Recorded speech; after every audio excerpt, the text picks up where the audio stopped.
There's always something off about the shapes of drawings from kids, like the kids you see in horror movies, drawing disturbing figures they've seen in the deep horrors of the night. Well, this is much worse. Jen, don't you walk away when I'm talking to you, my mom demanded from the bottom of the stairs. Throwing my belongings onto my bed, I grabbed my skateboard, my mom following closely behind, spewing rambles at me. "Okay, Mom," I said, stepping out of the house. I put my headphones in and began to cruise on my skateboard.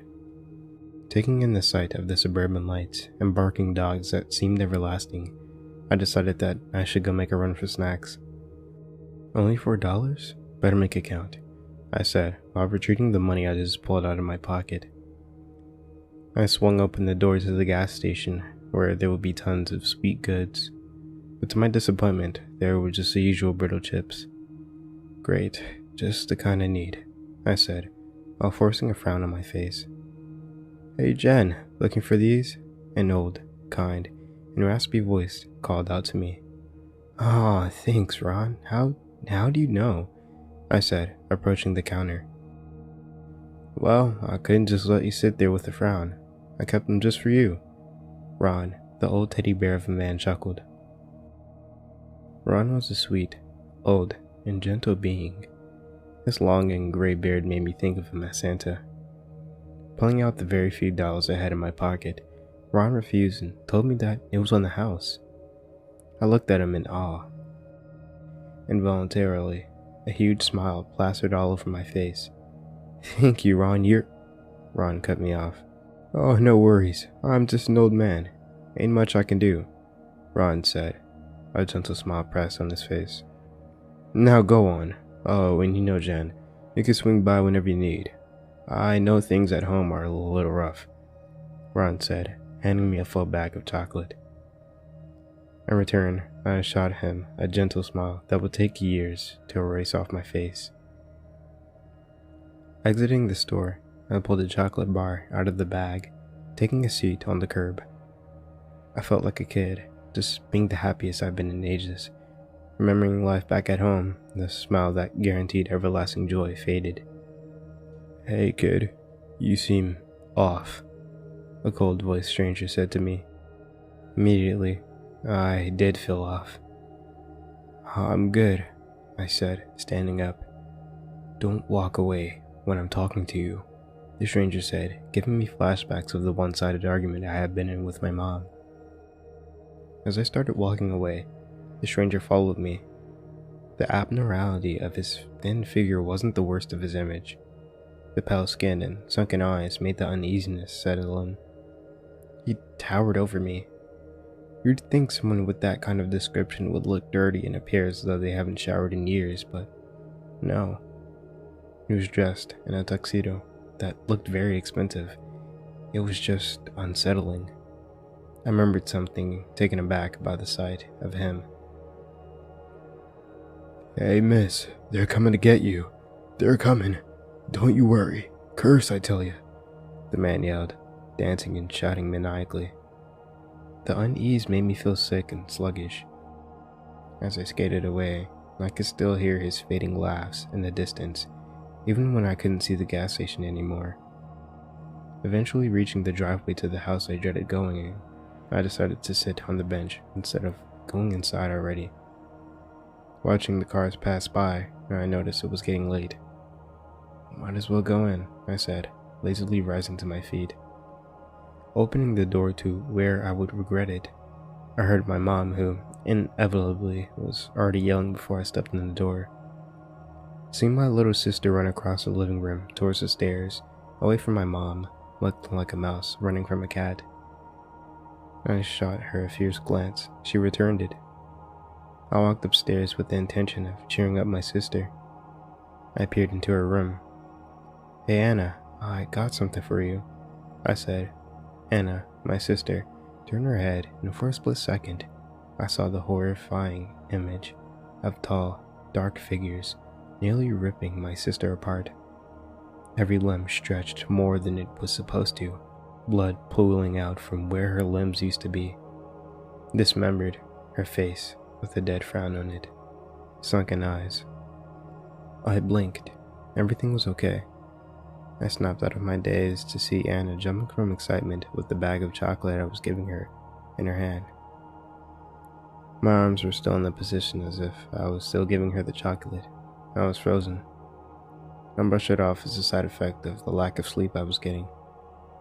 "You're welcome, Anna," I said, a gentle smile on my face. "Well, I'm off to bed," I said. I felt a light tug on my arm. I looked back to see Anna looking up at me with fearful, glassy eyes. What's wrong? What's up with you, Anna?" I questioned. "They're coming," Anna coldly said, her tone and voice dropping significantly. I tucked her into the bed after that. Just before I could exit the room, I looked over to see a grimy, dark, disturbing drawing.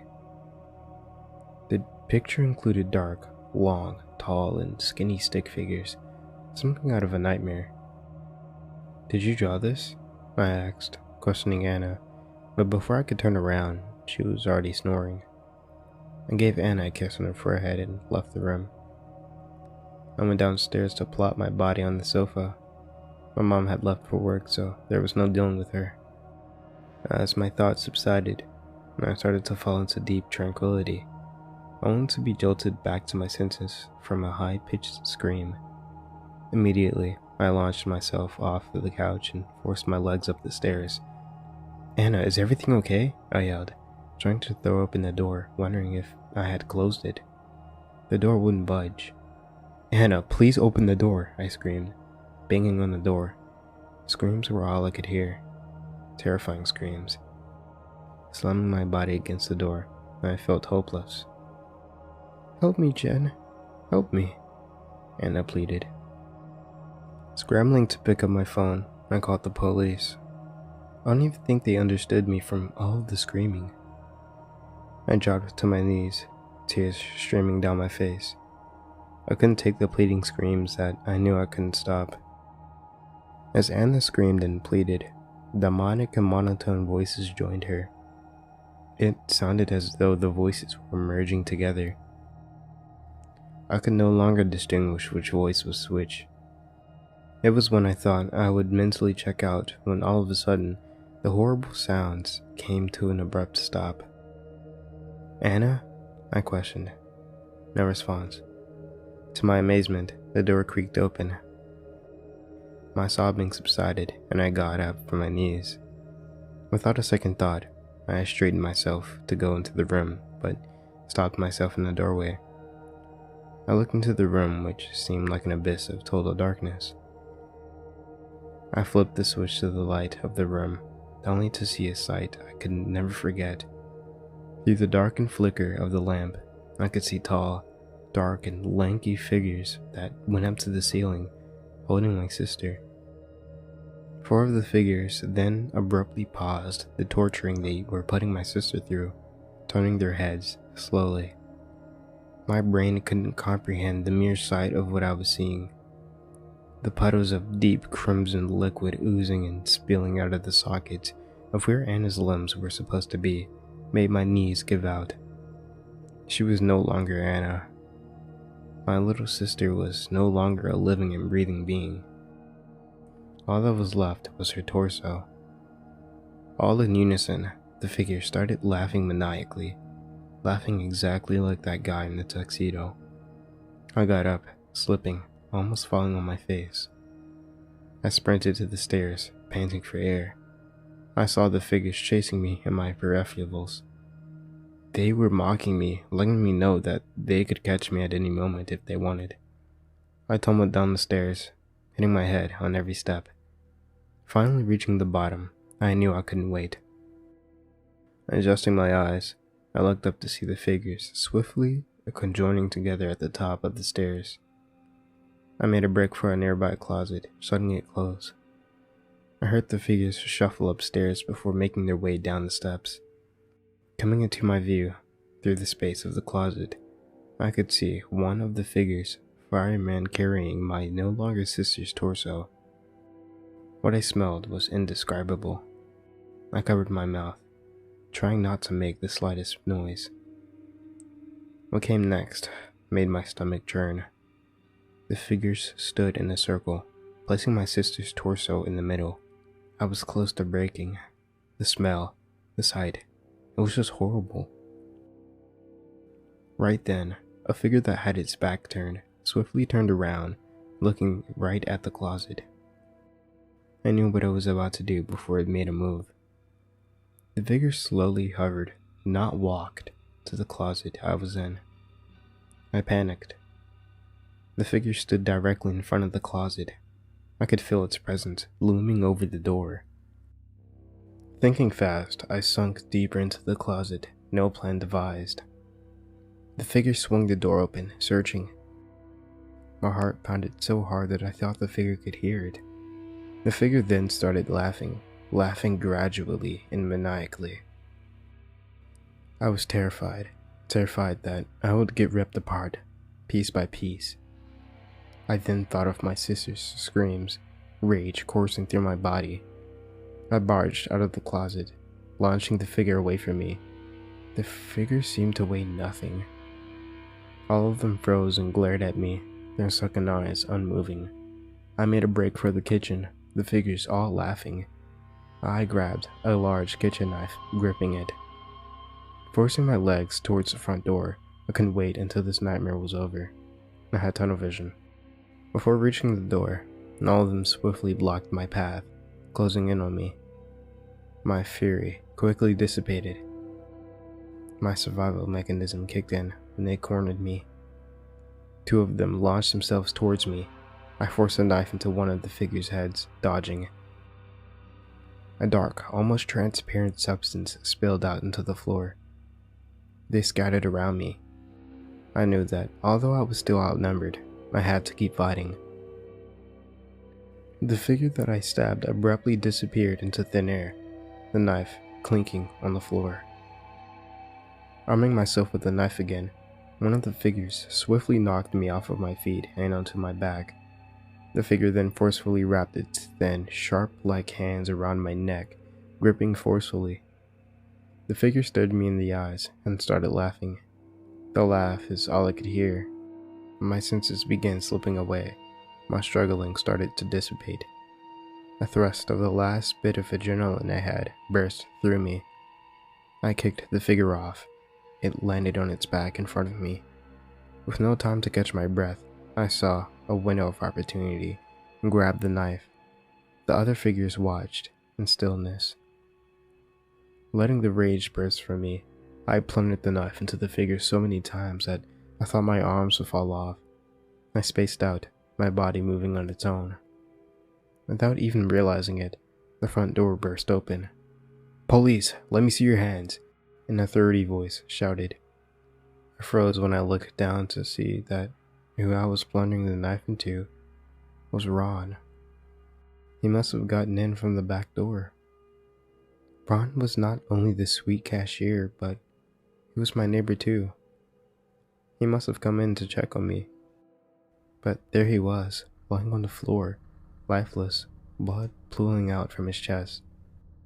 Before I knew it, and I was getting put in handcuffs, I zoned out. It was all too surreal. Did I hallucinate everything that happened? Why was it happening anyway? Could anyone else see the figures? All of these questions went unanswered until what happened next. As the police officers were pulling me away from the brutal crime scene, I could see the same well-dressed, creepy man that I saw in the gas station. I felt nauseous. He leaned up against the hood of the police unit, gradually laughing maniacally. I tried to speak, but I couldn't. I kicked and resisted, but that only made the police officer's grip tighten. When I got thrown into the back of the police car, my gaze broke from the maniac laughing guy. When I looked back up, he wasn't there anymore. As you can guess, I was held for intense interrogation. During the interrogation, I found myself unrecognizable, laughing almost exactly how the figures were laughing. The detectives told me to write down what happened, so this is what this is. Well, farewell. I guess the story determines where I go. Please, if you ever see a pale, sunken-eyed creepy guy dressed fairly well, don't talk to him. That was the message given to me. I am one of the detectives on the case, and I wanted to share it throughout the internet. I think this is an interesting case and wanted this to get out. Whoever this man was in this story, you should really look out for him.